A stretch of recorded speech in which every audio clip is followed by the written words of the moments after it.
Hello student, good morning and welcome to my channel pro education. तो आज है 27 जून और मैं लेकर आई हूँ आज के करंट अफेयर का मोस्ट इंपॉर्टेंट क्वेश्चन, जो बहुत ही सेलेक्टिव क्वेश्चन है और आने वाले सारे एग्जाम्स के लिए मोस्ट इंपॉर्टेंट है। तो अगर मेरा वीडियो आप लोग को अच्छा लगता हो तो मेरे चैनल को लाइक कर दीजिएगा, शेयर कर दीजिएगा एंड सब्सक्राइब कर लीजिएगा।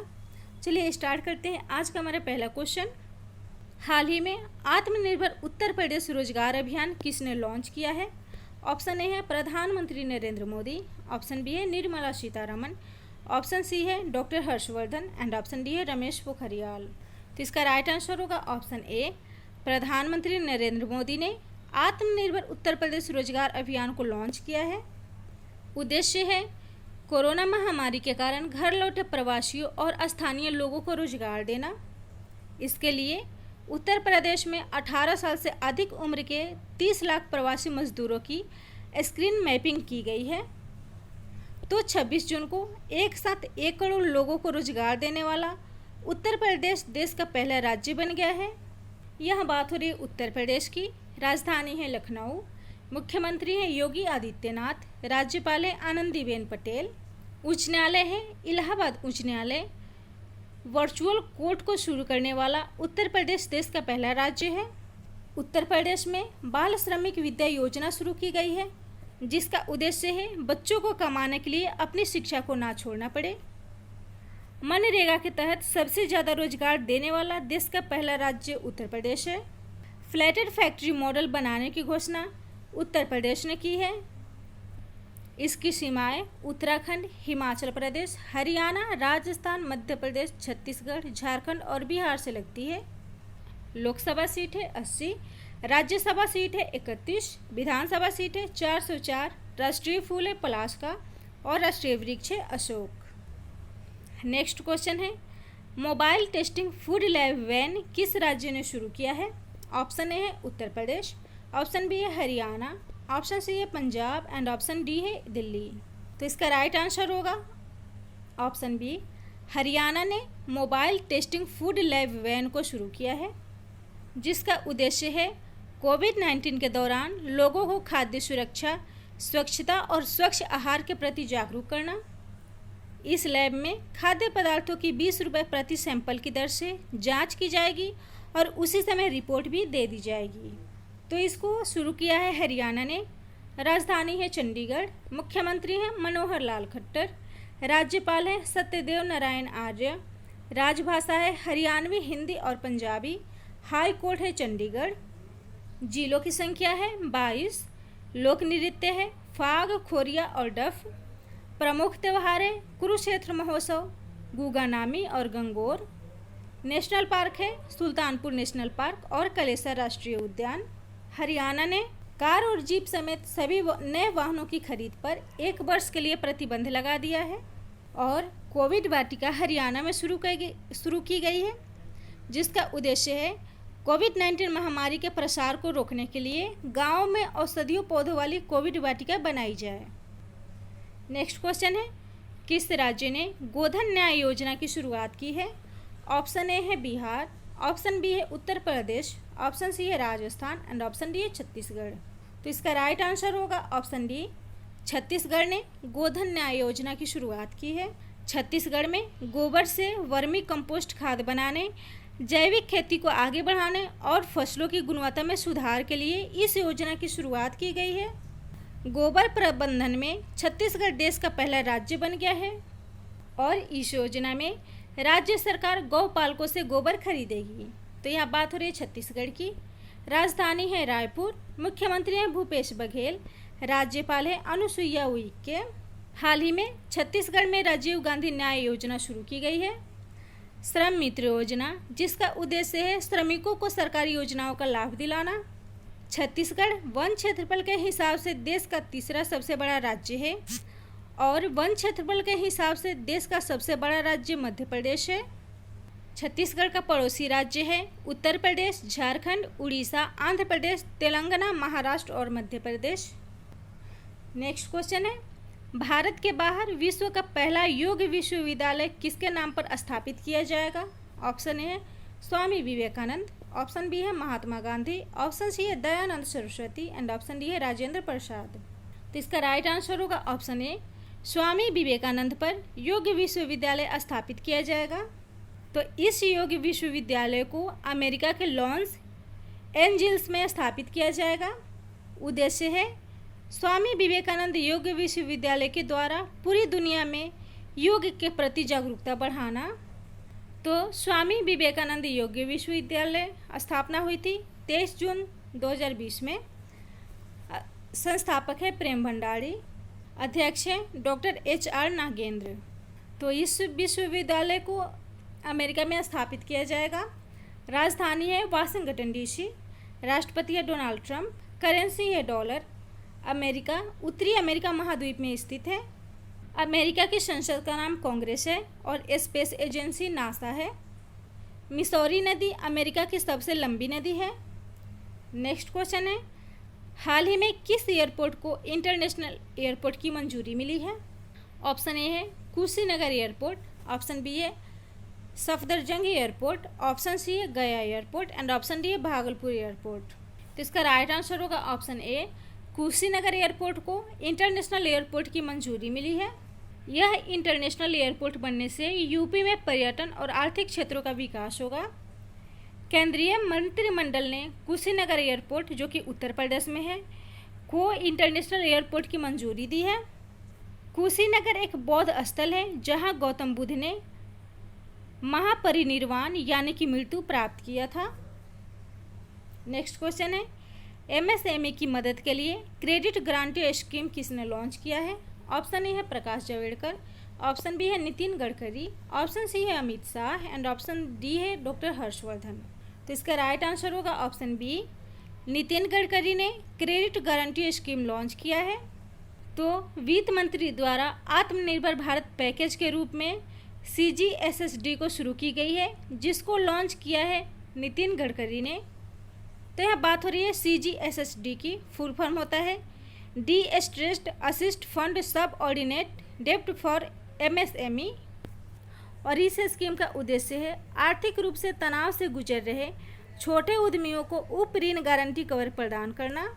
इस स्कीम में ऋण भुगतान में मूलधन की अवधि 7 वर्ष और पुनर्भुगतान के लिए 10 वर्ष की अवधि होगी। तो यह बात हो रही है MSME की। फुल फॉर्म होता है micro small and medium enterprises, यानी कि सूक्ष्म लघु और मध्यम उद्योग। स्थापना हुई थी 2006 में। मंत्री हैं नितिन गडकरी, राज्य मंत्री हैं श्री प्रताप चंद्र सारंगी। MSME ने www.champions.gov.in पोर्टल को लॉन्च किया है, जिसका उद्देश्य है micro small and medium enterprises को आर्थिक रूप से स्ट्रॉन्ग बनाना। नेक्स्ट क्वेश्चन है, महिला फुटबॉल वर्ल्ड कप 2023 की मेजबानी कौन देश करेगा? ऑप्शन ए है ऑस्ट्रेलिया, ऑप्शन बी है न्यूजीलैंड, ऑप्शन सी है ए और बी दोनों एंड ऑप्शन डी इनमें से कोई नहीं। तो इसका राइट आंसर होगा ऑप्शन सी, ए और बी दोनों, यानी कि ऑस्ट्रेलिया और न्यूजीलैंड महिला फुटबॉल वर्ल्ड कप 2023 की मेजबानी करेगा। तो फीफा ने 2023 में होने वाले महिला फुटबॉल वर्ल्ड कप की मेजबानी ऑस्ट्रेलिया और न्यूजीलैंड दोनों को दी है। ऑस्ट्रेलिया और न्यूजीलैंड दोनों पहली बार महिला विश्व कप की मेजबानी करेंगे और यह टूर्नामेंट 10 जुलाई से 20 अगस्त 2023 तक खेला जाएगा। तो यह बात हो रही है फीफा की। फुल फॉर्म होता है federation international D football association. स्थापना हुई थी 21 मई 1904 में। मुख्यालय है ज्यूरिख, स्विट्जरलैंड। अध्यक्ष हैं जियानी इन्फेंटिनो। तो इसकी मेजबानी ऑस्ट्रेलिया और न्यूजीलैंड करेगा। ऑस्ट्रेलिया यह दुनिया का सबसे छोटा महाद्वीप है और दुनिया का सबसे बड़ा द्वीप है। राजधानी है कैनबरा। प्रधानमंत्री है स्कॉट मॉरिसन। करेंसी है ऑस्ट्रेलियन डॉलर। सेकेंड है न्यूजीलैंड। राजधानी है वेलिंगटन। प्रधानमंत्री हैं जेसिका अर्डन। करेंसी है न्यूजीलैंड डॉलर। नेक्स्ट क्वेश्चन है, भारत के सभी कोऑपरेटिव बैंकों को किसके निगरानी में रखा जाएगा? ऑप्शन ए है स्टेट बैंक, ऑप्शन बी है एशियाई विकास बैंक, ऑप्शन सी है भारतीय reserve bank and option D है विश्व बैंक। तो इसका राइट आंसर होगा ऑप्शन सी, भारतीय रिजर्व बैंक के अंडर में देश के सभी कोऑपरेटिव बैंकों को रखा जाएगा। देश के सभी कोऑपरेटिव बैंकों को आरबीआई के अंतर्गत करने का उद्देश्य कोऑपरेटिव बैंकों में ग्राहकों के विश्वास को बढ़ाना है। तो यहाँ बात हो रही है आरबीआई की। फुल फॉर्म होता है रिजर्व बैंक ऑफ इंडिया, यानी कि भारतीय रिजर्व बैंक। यह भारत का केंद्रीय बैंक है जो भारत के सभी बैंकों का संचालन करती है। स्थापना हुई थी 1 अप्रैल 1935 में। मुख्यालय है मुंबई, महाराष्ट्र। गवर्नर है शक्तिकांत दास, जो आरबीआई के 25वें गवर्नर हैं। आरबीआई के पहले गवर्नर हैं सर ओस्बोर्न स्मिथ। पूर्व प्रधानमंत्री मनमोहन सिंह आरबीआई के 15वें गवर्नर थे। और हाल ही में नटराजन चंद्रशेखरन आरबीआई के केंद्रीय बोर्ड के गैर आधिकारिक निदेशक नियुक्त हुए हैं।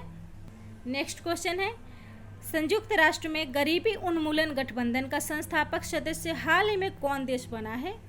ऑप्शन ए है भारत, ऑप्शन बी है पाकिस्तान, ऑप्शन सी है बांग्लादेश एंड ऑप्शन डी है चीन। तो इसका राइट आंसर होगा ऑप्शन ए, भारत संयुक्त राष्ट्र में गरीबी उन्मूलन गठबंधन का संस्थापक सदस्य देश बना है। तो गरीबी उन्मूलन गठबंधन का उद्देश्य कोरोना वायरस महामारी के बाद वैश्विक अर्थव्यवस्था को मजबूत करना है। इस गठबंधन की शुरुआत संयुक्त राष्ट्र महासभा के 74वें अध्यक्ष तिजानी मोहम्मद बंदे करेंगे। तो यह बात हो रही है संयुक्त राष्ट्र की। स्थापना हुई थी 24 अक्टूबर 1945 में। मुख्यालय है न्यूयॉर्क, यूएसए।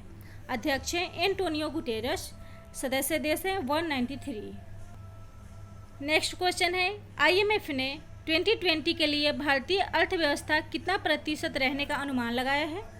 ऑप्शन ए है 3.5%, ऑप्शन बी है 4.5%, ऑप्शन सी है 5.0% एंड ऑप्शन डी है 5.2%। तो इसका राइट आंसर होगा ऑप्शन बी। आईएमएफ ने 2020 के लिए भारतीय अर्थव्यवस्था को 4.5% रहने का अनुमान लगाया है। कोरोना वायरस महामारी के कारण अंतर्राष्ट्रीय मुद्रा कोष ने भारतीय अर्थव्यवस्था 2020 में 4.5% रहने का अनुमान लगाया है और वैश्विक विकास दर 2020 में 4.9% रहने का अनुमान लगाया है। जबकि आईएमएफ ने 2021 में भारतीय अर्थव्यवस्था 6% रहने का अनुमान लगाया है और वैश्विक अर्थव्यवस्था 5.4% रहने का अनुमान लगाया है। तो यह बात हो रही है आईएमएफ की। फुल फॉर्म होता है इंटरनेशनल मॉनेटरी फंड, यानी कि अंतर्राष्ट्रीय मुद्रा कोष। स्थापना हुई थी जुलाई 1944। हेडक्वार्टर है वाशिंगटन डीसी। प्रबंध निदेशक है क्रिस्टिन लेगार्ड। मुख्य अर्थशास्त्री है गीता गोपीनाथ। नेक्स्ट क्वेश्चन है, 26 जून को विश्व भर में कौन सा दिवस मनाया गया है? ऑप्शन ए है अंतर्राष्ट्रीय मादक पदार्थ सेवन और तस्करी निषेध दिवस, ऑप्शन बी है अंतर्राष्ट्रीय तंबाकू निषेध दिवस, ऑप्शन सी है विश्व पर्यावरण दिवस एंड ऑप्शन डी है विश्व मजदूर दिवस। तो इसका राइट आंसर होगा ऑप्शन ए। 26 जून को विश्व भर में अंतर्राष्ट्रीय मादक पदार्थ सेवन और तस्करी निषेध दिवस मनाया गया है। अंतर्राष्ट्रीय तंबाकू निषेध दिवस 31 मई को मनाया जाता है। विश्व पर्यावरण दिवस 5 जून को मनाया जाता है और विश्व मजदूर दिवस 1 मई को मनाया जाता है। तो इस दिवस को मनाने का उद्देश्य नशीली दवाओं के दुरुपयोग और इसके व्यापार के खिलाफ लड़ाई के प्रति जागरूकता को बढ़ाना है। तो international day against drug abuse and illicit trafficking दिवस को मनाने की घोषणा 7 दिसंबर 1987 में संयुक्त राष्ट्र महासभा ने की थी। तो यहाँ जून मंथ में मनाए गए कुछ महत्वपूर्ण दिवस हैं। 1 जून विश्व दुग्ध दिवस, 2 जून तेलंगाना राज्य स्थापना दिवस, 3 जून विश्व साइकिल दिवस, 4 जून international day of innocent children victim of aggression, 5 जून को विश्व पर्यावरण दिवस, 7 जून विश्व खाद्य सुरक्षा दिवस, 8 जून विश्व मस्तिष्क ट्यूमर डे, 12 जून विश्व महासागरीय दिवस, 14 जून को विश्व रक्तदान दिवस, 15 जून को वर्ल्ड विंड डे और विश्व बुजुर्ग दुर्व्यवहार रोकथाम जागरूकता दिवस, 17 जून को विश्व मरुस्थलीकरण और सूखा रोकथाम दिवस, 18 जून को autistic pride day, 19 June international day for the animation of sexual violence in conflict, 20 June world refugee day, 21 जून को अंतर्राष्ट्रीय योग दिवस, विश्व संगीत दिवस और विश्व हाइड्रोग्राफी दिवस, 23 जून को विश्व ओलंपिक दिवस और अंतर्राष्ट्रीय विधवा दिवस, 25 जून को विश्व विटिलिगो दिवस और सिफर डे मनाया गया है। नेक्स्ट क्वेश्चन है, इंडियन रेड क्रॉस सोसाइटी के ई ब्लड सर्विसेज किसने लॉन्च किया है? ऑप्शन ए है डॉक्टर हर्षवर्धन, ऑप्शन बी है रमेश पोखरियाल, ऑप्शन सी है Piyush Goyal and option D है मनमोहन सिंह। तो इसका राइट आंसर होगा ऑप्शन ए, डॉक्टर हर्षवर्धन ने ई ब्लड सर्विसेज को लॉन्च किया है। तो ई ब्लड सर्विसेज एक मोबाइल एप्लीकेशन है जो ज़रूरतमंद लोगों को रक्त की उपलब्धता की जानकारी प्रदान करेगा और इस एप्लीकेशन के तहत एक व्यक्ति एक बार में 4 यूनिट रक्त के लिए ऑर्डर दे सकेगा। तो इसको लॉन्च किया है डॉक्टर हर्षवर्धन ने, जो केंद्रीय स्वास्थ्य और परिवार कल्याण मंत्री हैं।